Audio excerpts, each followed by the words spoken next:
So today we will go ahead and conclude the two-part series on the United States and UK and prophecy. The first message, just by way of recap, we began with the unconditional promises that God made to Abraham, and we followed them throughout and showed how the birthright went from Abraham to Isaac to Jacob, who became Israel, and then from Israel, after Reuben disqualified himself, to Joseph and his two sons, Ephraim and Manasseh. And we went over the prophecies and how it showed that Ephraim would one day become a multitude of nations, and Manasseh as well would become a great nation, and how these unconditional promises carried on. And we followed them through the Bible, through the point to where Joseph was in Egypt and they went into slavery, and then they went to the Promised Land. And then from the Promised Land, the nation of Israel eventually split up into two, the northern nation of Israel and the southern nation of Judah. And because of idolatry, as it were, just not following God's ways, Israel, the northern tribe, went into captivity with Assyria. And then from there, in terms of the world and in terms of even the Bible to a large degree, they went missing. They never came back to Jerusalem, hence they were called the lost 10 tribes of Israel. Now, the thing was also is that, okay, it's not readily seen, and we left that there, but today we're going to pick up, kind of where we left off. Also, we left another thread hanging, and that was the fact that David, as king over all of Israel, was made certain unconditional promises as well, that he would never lack a man to sit on the throne. And yet we saw that now, some 130 years later, after Israel had gone into captivity, that Judah actually sinned more egregiously and went into captivity. And with that, the last king of Judah, who did not, he refused to be this vassal king, this king under the Babylonian captor Nebuchadnezzar.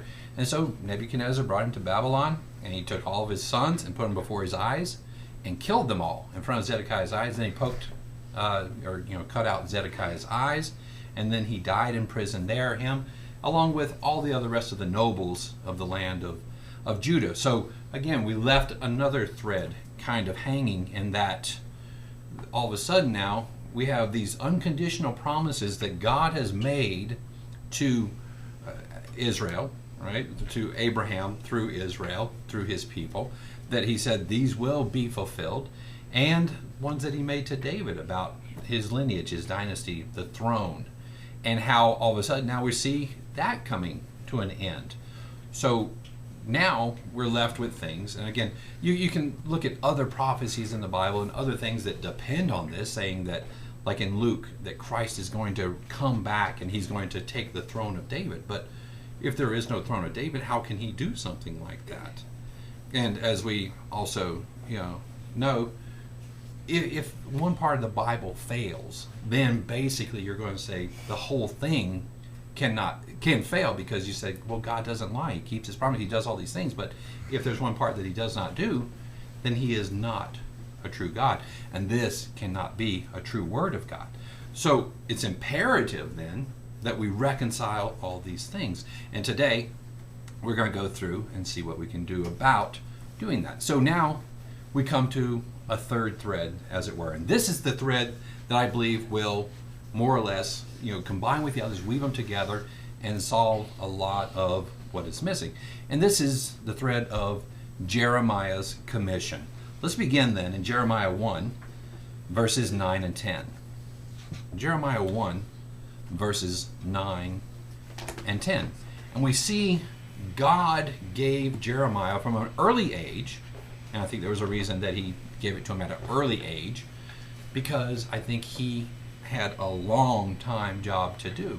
But it was at the time of Judah going into captivity. So when we talk about these things and we talk about certain numbers and years and the dates and times of these things, is to put these things in perspective and to know what is what. Because if Israel's not there, okay, if Israel's already gone into captivity with Assyria and then never getting back to the promised land, if there's a prophecy towards Israel, it's not about anything that has to do with Jerusalem and the state of Israel, but it has to do with the nation of Israel. So beginning in chapter 1 and verse 9 of Jeremiah, then the Lord put forth his hand and touched my mouth, as Jeremiah speaking, and the Lord said to me, behold, I have put my words in your mouth, and here they are. See, I have this day set you over the nations and over kingdoms, to root out and to pull down, to destroy and to throw down, to build and to plant. All right, so what we need to notice here is that, and I'm going to emphasize nations, because at this point in time, there were two nations, the nation of Israel and the nation of Judah. They had become split and separate. And the nation of Israel had headed out to Assyria, right? And then had gone to other points beyond. So here it is, Jeremiah's commission is to nations and kingdoms to root out, pull down, destroy, throw down, and to build and to plant. So he has this two-part commission, as it were. And again, this will be significant because not only as we are seeing Israel and Judah have been torn down, pulled up, and destroyed and thrown away, as it were, but now part of Jeremiah's commission is to build and to plant as well. And like I said, if you wanted to look there in verses 6 and 7, you can see that he was indeed very young, and that he even kind of had maybe even a little bit self-conscious about how young he was. But God started with him and said, don't worry about that. You are going to speak my words, and I'm going to look out for you. And that was another promise of this divine protection that he had given to Jeremiah. So his first job in this commission was to warn Judah. And as we know, they did not heed that warning. And we also now know where we are in this timeline. If he's saying this to Judah, Israel 130 years before went into captivity. At least 130 years before went into captivity. Okay? So now, or not say not at least, but up to 130 years before went into captivity. So now, whenever we look at this, we say, okay, any references to Israel then are not to Israel and Judah while they were together, because Israel was already gone. Now, he was rooting out Judah, right? But what we have to remember in this other thread is that the throne of David, God said he would make persevere, that it would be an everlasting covenant that he's making with David. And then, after Zedekiah, where we left off, we're now forced to say, well, what's happening? Okay, it's not going to be in Babylon. It's not going to be, this promise wasn't that he would rule over, or that there would be somebody to rule over Israelites throughout all the generations in Babylon. That's not what he was talking about.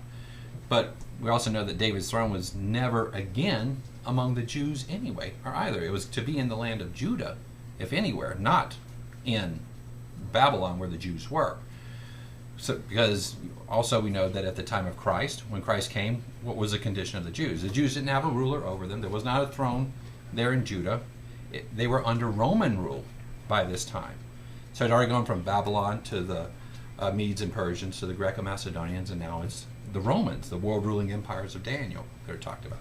So in all of this, the throne is not there, and so we have to, like I said before, reconcile this. Well, some people want to say, well, Jeconiah, he was there and he was going to be the king, and he could have been the king.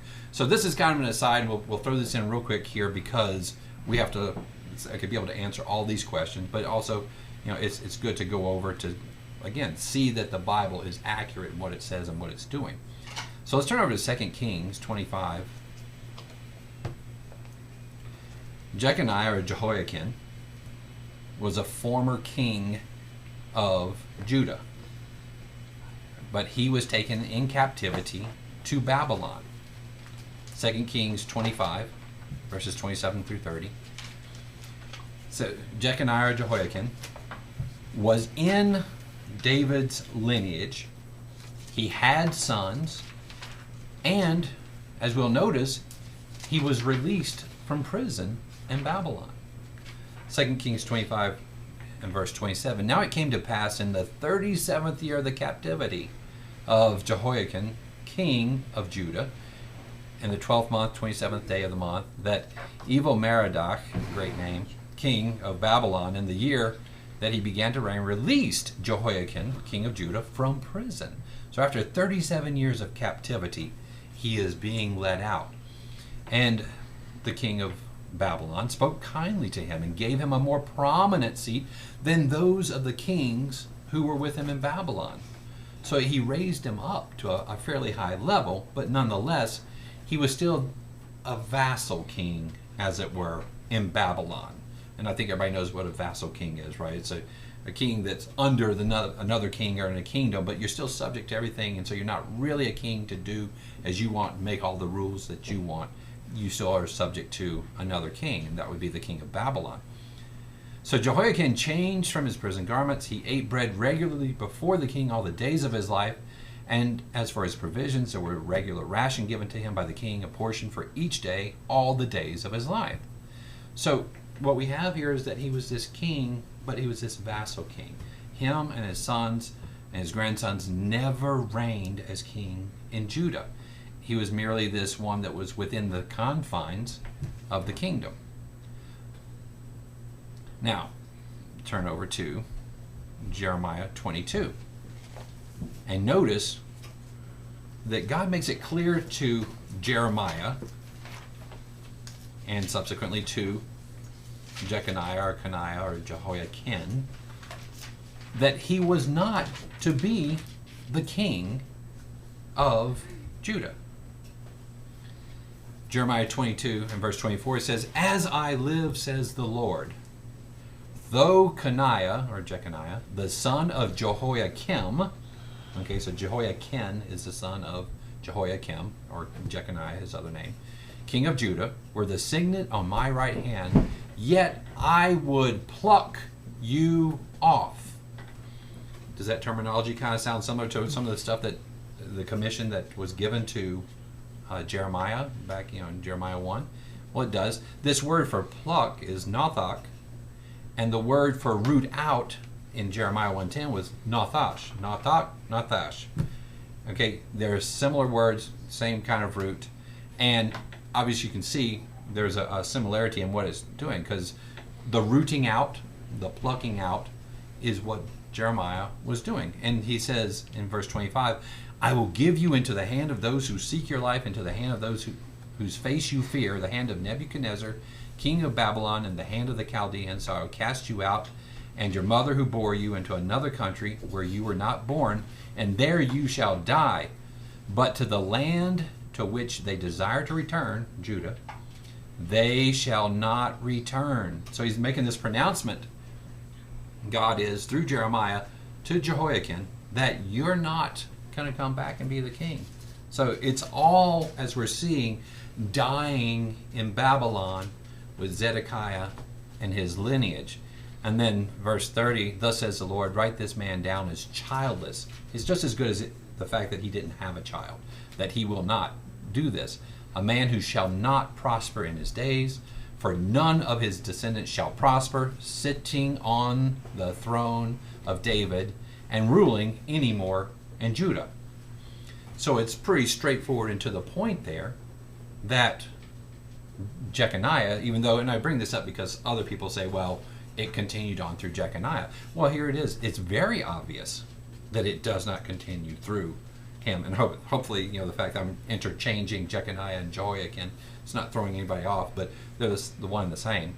But the point is here that even though he was a king previously, God has made the pronouncement that you're not going back to Judah, you're not going to be a king, and nor are your children going to be. Now, we come to the second part.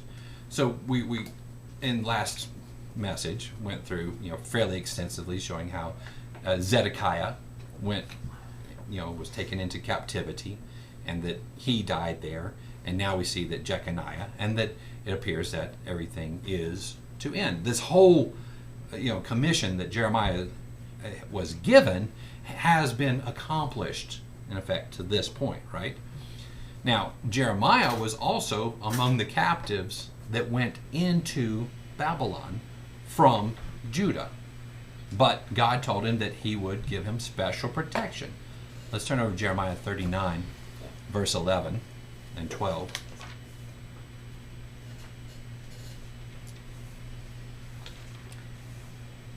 Jeremiah 39, verses 11 and 12.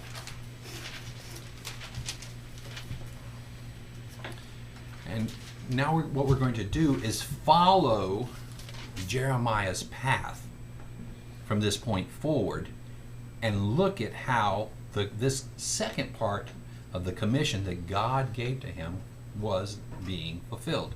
So Jeremiah 39, verse 11 and 12. Nebuchadnezzar, king of Babylon, gave charge concerning Jeremiah to Nebuzaradan. All right, so he's telling him this is the way it needs to be, who is the captain of the guard. Take him and look after him. Do him no harm, but do to him just as he says to you. So whatever he wants to do, let him do that. In fact, help him to do that.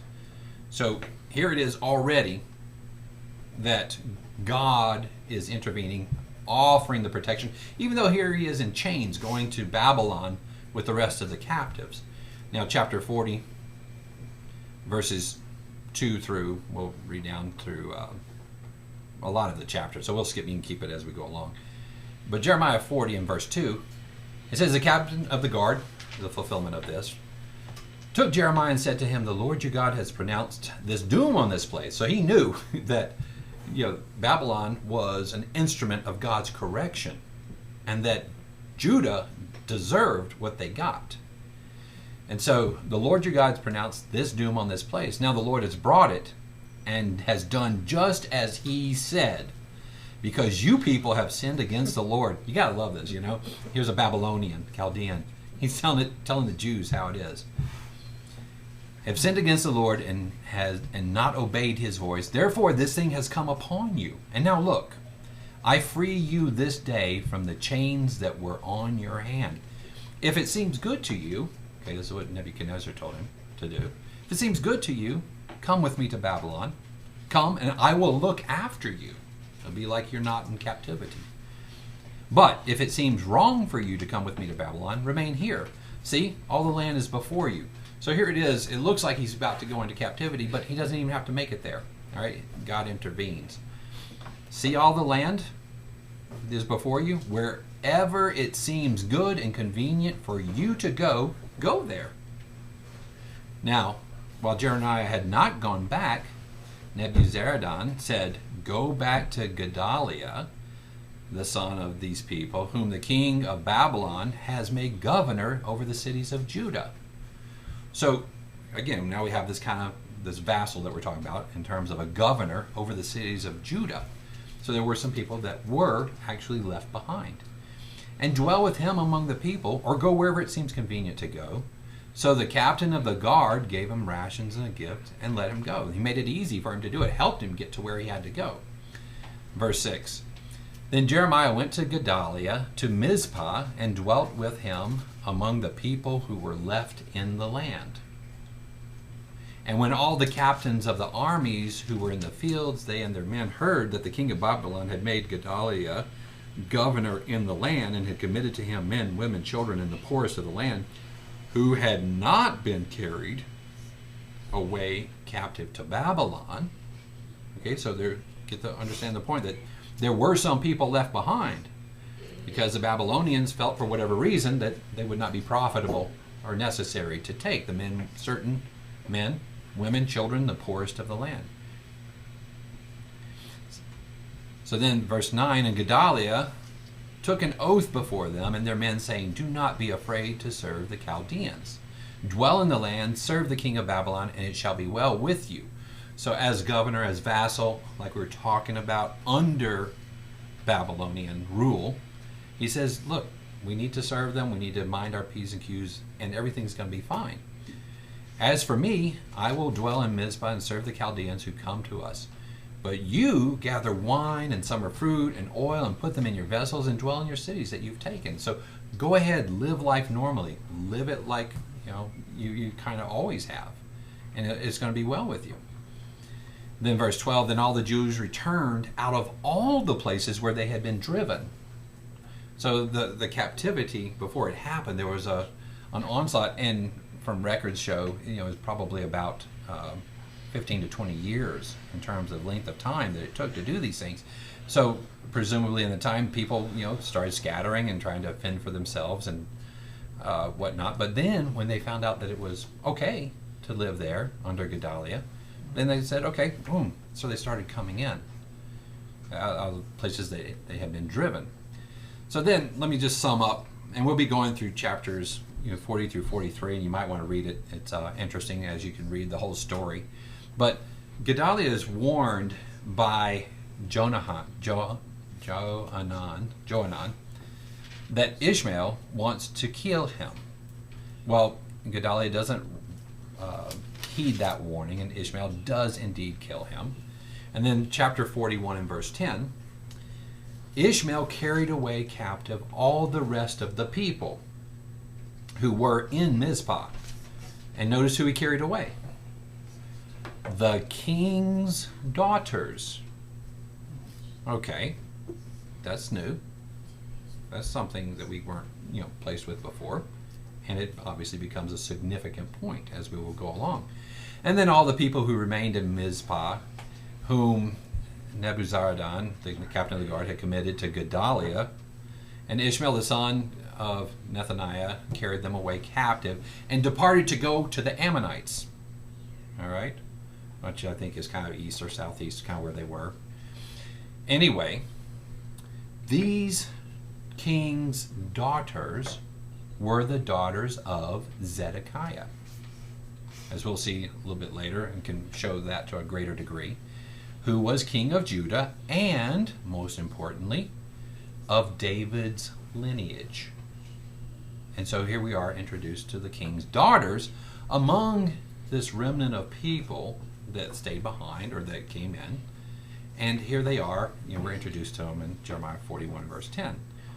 This is why Jeremiah went to Mizpah. Okay, he had the choice of Babylon or Mizpah. Well, God has his hand in it. And we begin to see this part of his commission, the second part of his commission, begin to be fulfilled. Now, as we continue the story with Johanan, he puts an army together and he goes and he intercepts Ishmael, who was on his way to Ammon, to the Ammonites. And then chapter 41 and verse 16. Johanan and all the captains of the forces that were there, they took from Mizpah all the rest of the people. So this would be the king's daughters as well, recovered from Ishmael after he had murdered Gedaliah, and the mighty men of war and the women and the children and the eunuchs whom he had brought back from Gibeon. And they departed and dwelt in the habitation of Chimham, which is near Bethlehem, as they went on their way to Egypt. All right, so they're not wanting to go back to Judah or to Mizpah because they had certain fears. This was a strategic move because of the Chaldeans and the fact that, Gedaliah, who Nebuchadnezzar had set up, had been killed. So they're fearing a certain amount of reprisal. Then Johanan goes to Jeremiah and he says, beseech God for us. And this is chapter 42, if you want to read through that sometime. To seek God's will in this matter. And what we find is that he was just hoping that it matched his will, because we already saw that they were on their way to Egypt. But he's saying, what do we, beseech God, that we should go to Egypt? Or he was kind of saying, well, if we should. But he already had it made up in his mind. And Jeremiah comes back with the word from God saying, stay in Judah. Don't go to Egypt. The exact opposite is going to happen in both places to what you think is going to happen. You think that staying in Judah is going to get you killed and you're going to die of starvation. So you're going to go to Egypt, where you think you're going to be saving yourself. And that's not true, because you will be killed if you go to Egypt. And this is the word that Jeremiah brought back to Johanan. And Johanan says, It's Baruch, your secretary. He's the one that's influencing what you're saying right now. And so what do? They go down to Egypt anyway. That's what he was planning to do the whole time with all these people. Okay? And he was never going to go back to Judah because he thought he knew better.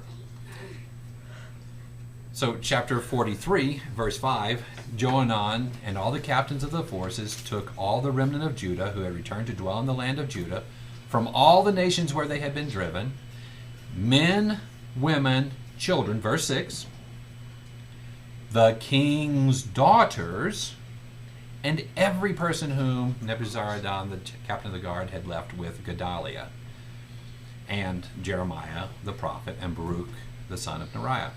In verse 7, so they went to the land of Egypt, for they did not obey the voice of the Lord.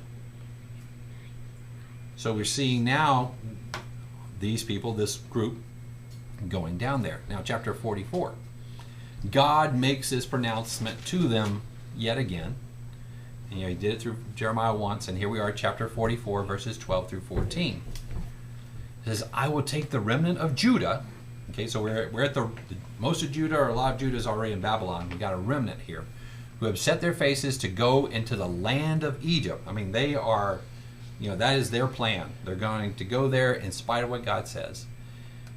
They shall all be consumed and fall in the land of Egypt. They shall be consumed by the sword and by the famine, the things that they were trying to escape. They shall die from the least to the greatest by the sword and by famine, and they shall be an oath, an astonishment, a curse, and a reproach. For I will punish those who dwell in the land of Egypt, as I have punished Jerusalem by the sword, by famine, by pestilence, so that none of the remnant of Judah who have gone into the land of Egypt to dwell there shall escape or survive, lest they return to the land of Judah to which they desire to return and dwell.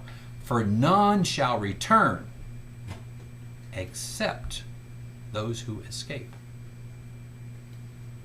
Now, God had promises to fulfill, promises to Abraham, Isaac, Jacob, David, Jeremiah, that we've gone over.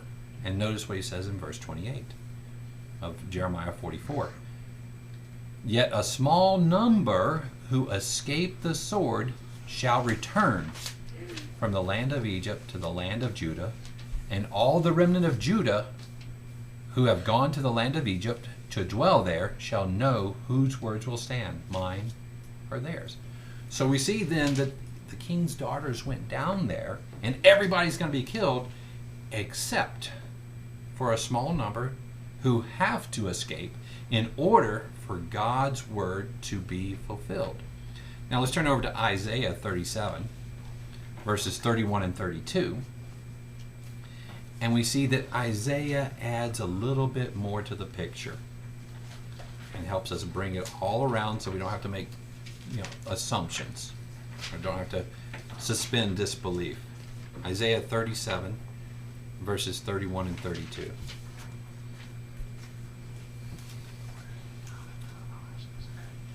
Who was this remnant that escaped? What was their mission? What was their purpose? Why did God allow them to escape? Verse 31. The remnant who have escaped of the house of Judah shall again take root downward and bear fruit upward.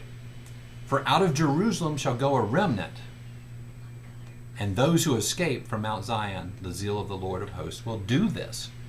So God had his hand in these people who escaped to Judah, that they would go out from Jerusalem, this remnant, and they are going to take root. Once again, what was Jeremiah's second part of his commission? It was after all this uprooting, was to go and plant. And we see that's exactly what Isaiah is saying. And he's saying that that was the purpose and the reason for those who did escape out of Egypt who went there, so that his promise would be fulfilled. Okay, now let's look over at Ezekiel then. Chapter 17. Because Ezekiel adds a little bit more.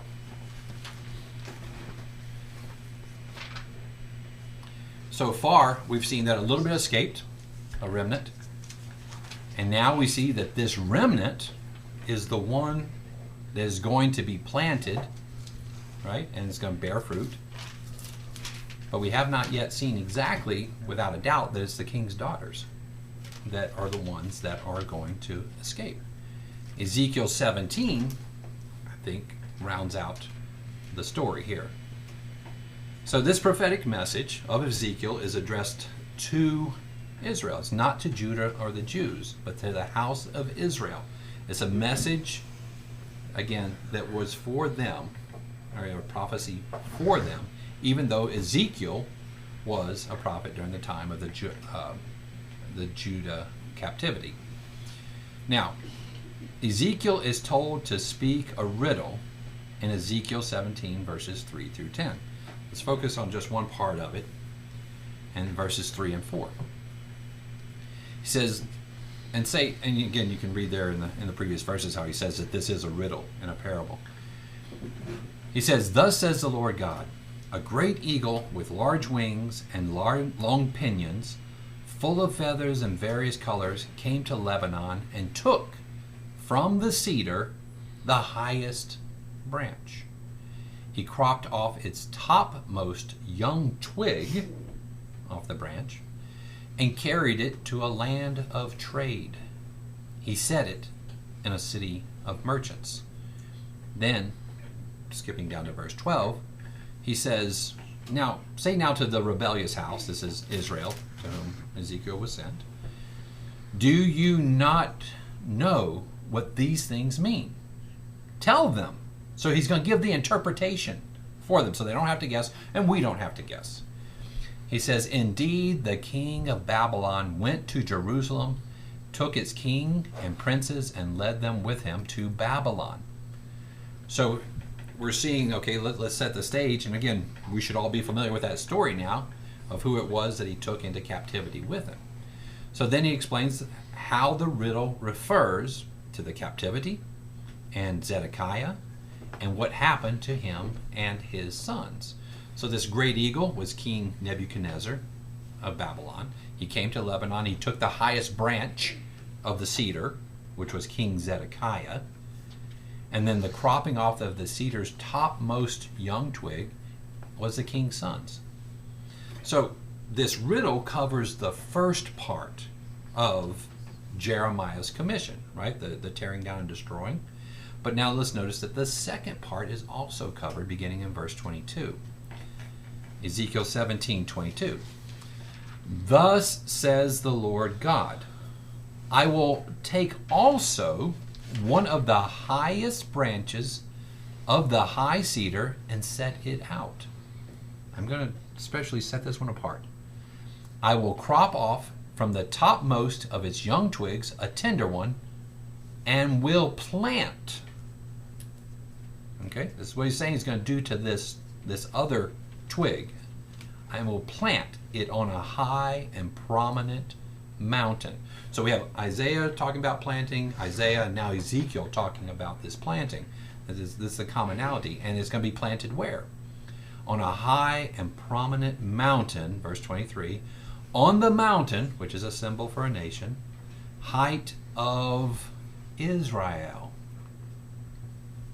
I will plant it, and it will bring forth boughs and bear fruit and be a majestic cedar. Under it will dwell birds of every sort. In the shadow of its branches they will dwell. And all the trees of the field shall know that I, the Lord, have brought down the high tree and exalted the low tree, dried up of the green tree, and made the dry tree flourish. And I, the Lord, have spoken and have done it." So do we see what he's saying here? He's saying from that same cedar tree, from that branch, that he's going to grab a twig, okay, but this twig cannot be the king's sons, can it? Because as we went over fairly thoroughly last time, all the sons of the king of Zedekiah were killed before his eyes. But this twig is from that same branch. And so it reconciles the question of which king's daughters were those in Judah at Mizpah. So when Jeremiah was taking the king's daughters, which king's daughters were these? They had to be none other than the daughters of King Zedekiah. And even here, we're being told that God is taking someone from that lineage, and he's taking them and he is going to plant them in Israel. So when we start putting all this scenario together between Jeremiah, Isaiah, and Ezekiel, which you have to do, right? The Bible is only known a little here and a little there. Precept upon precept, line upon line, here a little, there a little. That is the way the Bible is, and that's the way that we have to go and study it and learn it and understand it.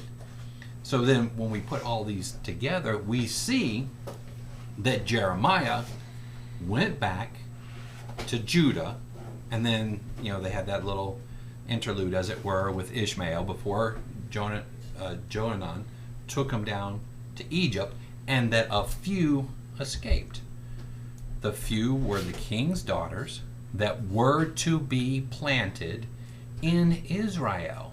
And so we see how God was going to continue to keep his promises. And it's, again, this should come as really no surprise to any of us here, in that we understand God, that he is powerful, and that he keeps his word, and that he's going to do these things. But it's still, I think, amazing that you can still go through the words of the Bible and still put a lot of this together. Now, it was Jeremiah's commission to plant, right? Where did he go then to plant this? Where was then Israel at that time? Now, what we're going to have to do to figure this out is reverse engineer the location. So what that means basically is you take the end and you work backwards to figure out how you got there. And this is a common term in computers anyway, so I hope everyone understands what reverse engineer is. But the way that we're going to reverse engineer is that we look at prophecy. So prophecy says this is what's going to happen. So if we know that that's where they're going to be in the future, then we know that if we come back to the time of Jeremiah, that Jeremiah had to head that direction. So again, there are a whole bunch of scriptures that refer to this, but let's go ahead and let me just see where we're at. I guess we got a little bit of time here. Let's go ahead and look at Amos 9, verses 8 through 9.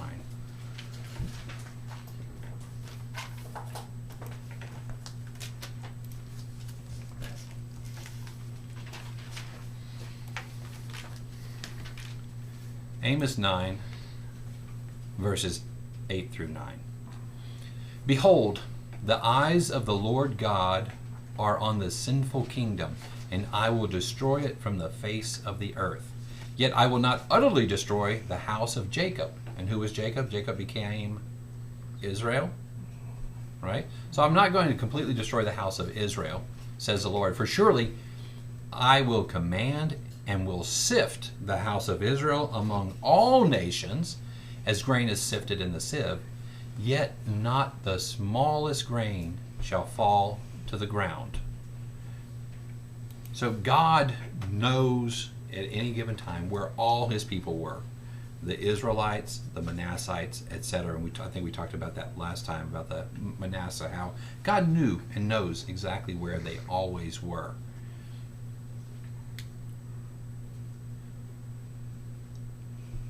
So what we see, though, is that Israel was to be sifted out among other nations and losing their identity. Yet he knew exactly where they were. And Hosea 3:4, and we won't turn there, but basically it says, it prophesied that there were going to be many days without a king, speaking of their Assyrian captivity. But let's look at 2 Samuel 7, verses 10 and 11. What would happen after this sifting, like it was as a sieve, and after these days when they had, they were without this king in captivity. But 2 Samuel 7, verses 10 and 11.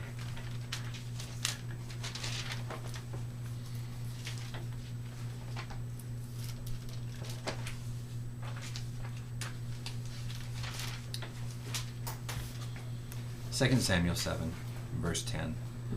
Moreover, I will appoint a place for my people Israel, and will plant them.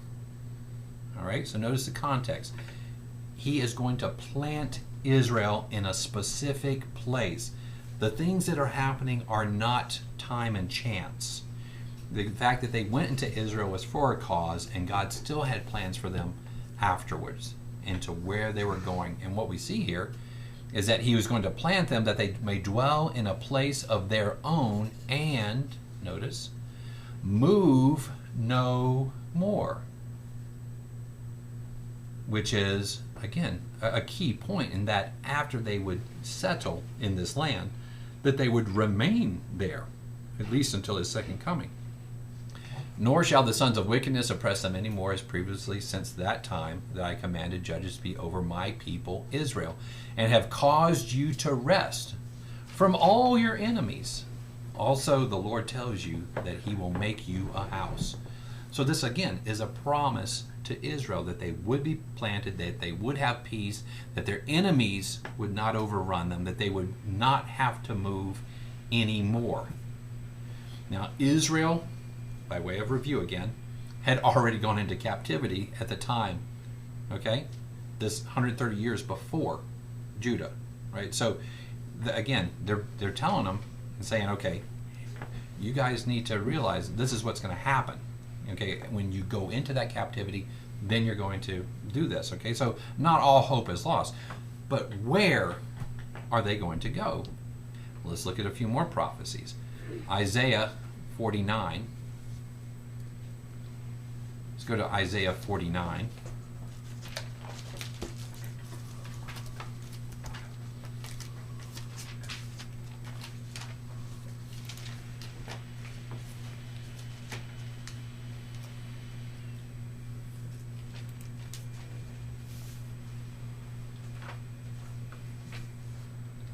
Okay, and we'll go ahead and just read these in order. Isaiah 49, verse 1. Listen, O coastlands, to me, and take heed, you peoples from afar. The Lord has called me, and he goes on. But, okay, who are these people of the coastland? These people from afar that he's talking to. Verse 3, he said to me, you are my servant, O Israel.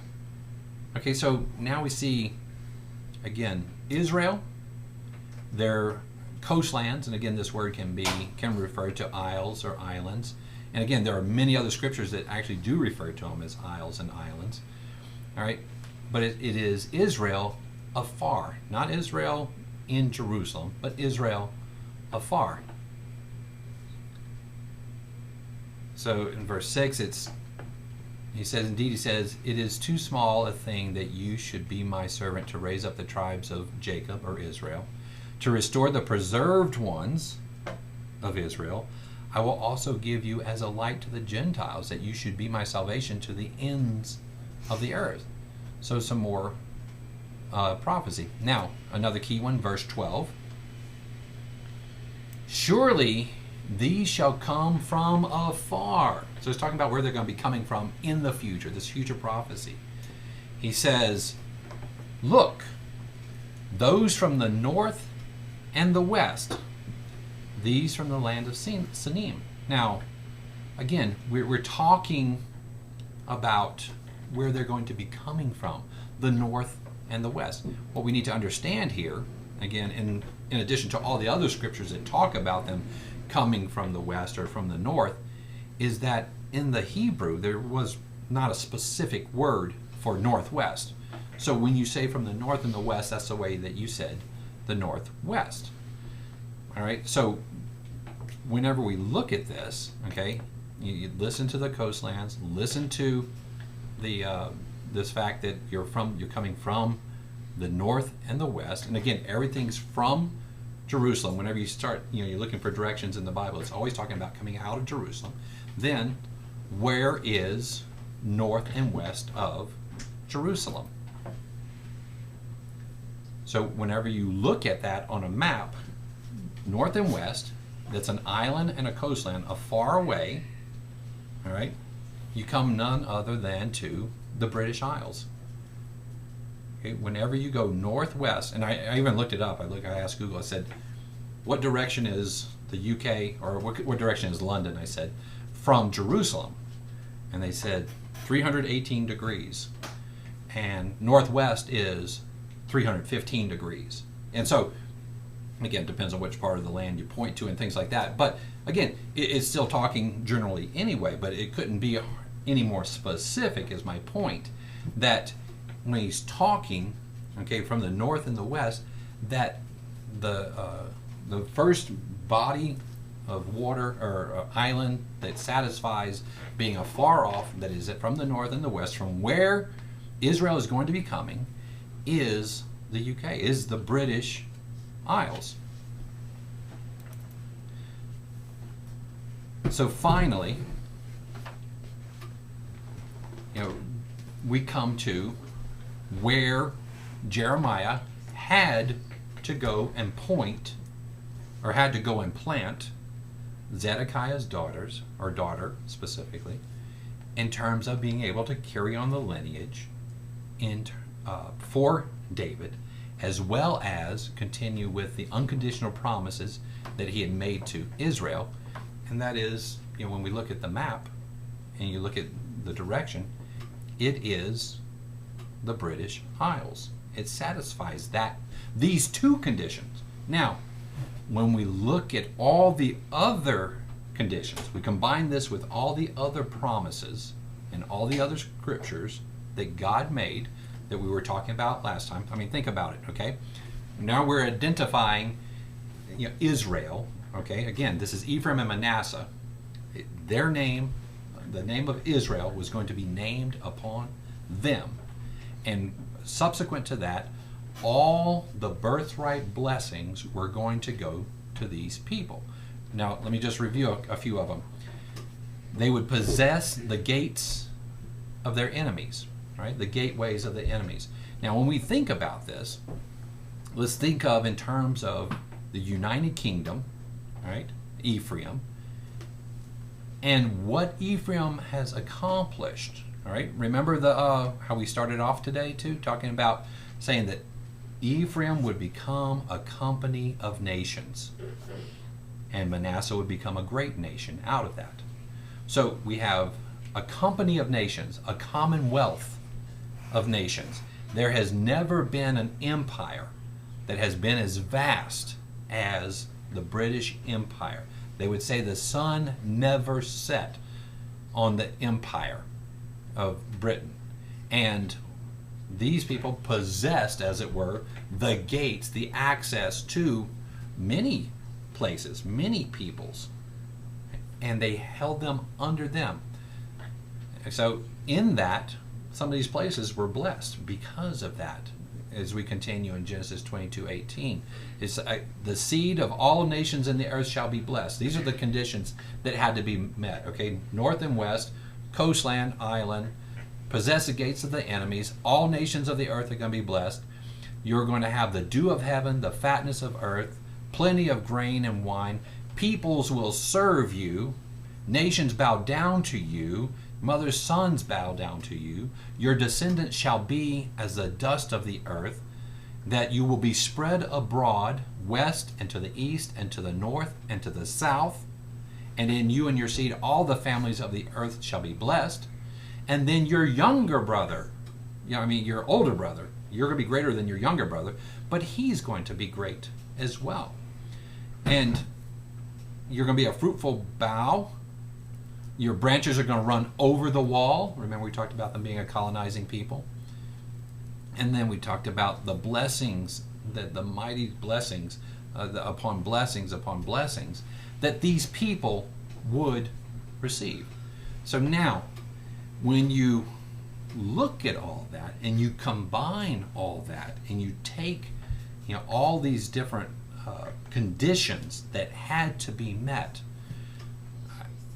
there's no way that you can come to, in my mind, any other conclusion than the fact that Ephraim, or the name of Israel, was placed on the peoples of Great Britain. These people were the people that were formerly with Assyria, or formerly held captive, and then shortly thereafter, it was only a few generations before the Babylonian Empire, the first world-ruling empire, came into being and started to push at all these peoples. And Assyria even fled, and they went to the west and mostly stopped up in Germany.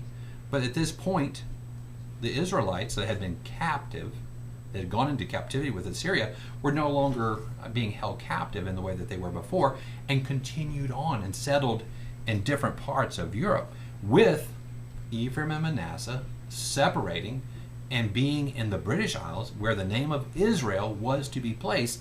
And then, as we know later, then, and again, we talk about God, how he knows where his people are at all times. What may be a big, overwhelming concern for us is not that big of a deal for him when he numbers the hairs on our head, and he has a name for every star to keep track of his people, his special people that he has to continue to bless because of his promises that he made to Abraham. Then it's not that big of a deal then to separate the people of Manasseh and give them the land of the United States. So we look at that those blessings continued, and that Manasseh became a great nation as well. And arguably, these two nations have been two of the greatest nations, if not the two greatest nations of all time. And I don't even, I can't even begin to go in, but surely your mind should be going and making associations between the greatness that the U.S. has recently, up until recently, has enjoyed, as well as going back to, say, the 1800s, when Britain ruled the seas and the gateways and colonized peoples left and right, and having this massive empire that covered millions and millions and millions of square miles on the surface of the earth. So I think, and again, there's more stuff that you can look at, more, say, history and more scriptures even with the Bible, but in terms of just trying to fit this into two messages, there you have your overview of how, and who, more specifically, the United States and Great Britain, the British Commonwealth, are in prophecy. They are the people of God.